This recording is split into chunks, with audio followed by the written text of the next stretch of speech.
everybody, I'm David. And I'm Paul. And we're with the DiceyReview.com. And tonight we're going to be looking at the Elysium expansion board for Terraforming Mars from Stronghold Games. If you'd like a full run-through on how to play Terraforming Mars, we'll add a link to our video that we made in the description. But tonight we'll just be doing a run-through of the expansion board. On the Elysium board, we see a new region of Mars west of Tharsis. This area stretches from Olympus Mons, which is the tallest mountain in the solar system, all the way to Elysium Mons. There are no special placement bonuses on this map, but there are a few milestones and awards that we will illustrate. There's also no Noctis region on the Elysium map, so the Noctis city can be placed without its restriction. It does, however, have 4 volcanic sites where the lava flows tile can be placed. So as you can see, there are no major changes to the mechanics of the game. There is quite a difference though in the layout of the map. As you can see, the ocean tiles will be placed differently, while you'll still be getting the same placement bonuses of greenery and drawing cards and things like that.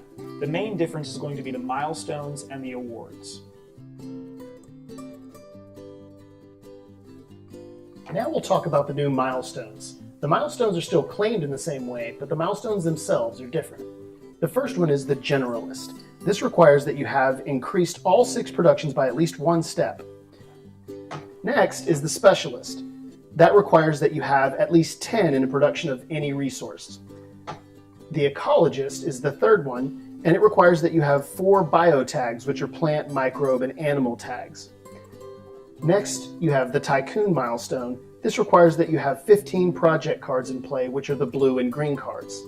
And finally, Legend requires 5 played events or red cards. Next are the awards.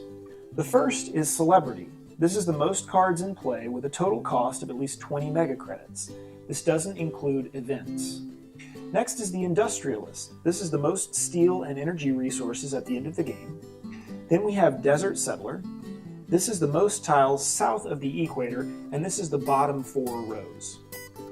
Next we have the Estate Dealer.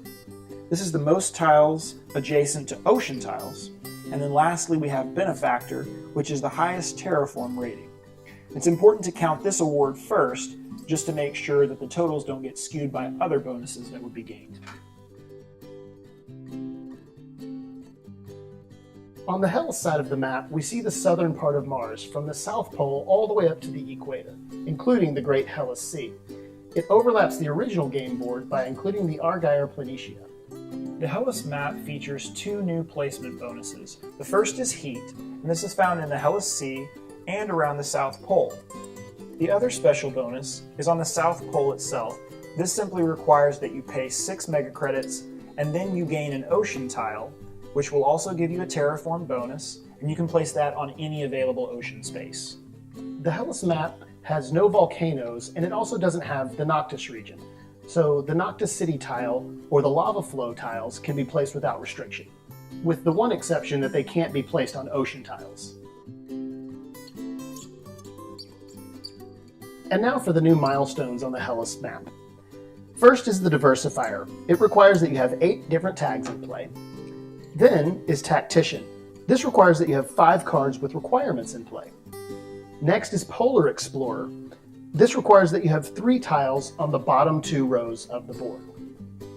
Next is the Energizer. This requires that you have 6 energy production. And finally, you have Rim Settler. This requires that you have 3 Jovian tags. Next we can look at the awards. The first is Cultivator.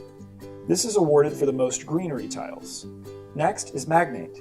This is the most automated cards in play, which are the green cards. The next is the Space Baron. This is the most space tags, and in this case event cards do not count. The next is Eccentric. This is the most resources on cards.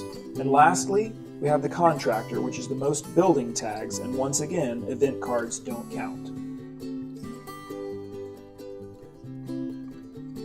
Thanks so much for watching, everybody. We hope that the video was helpful and informative.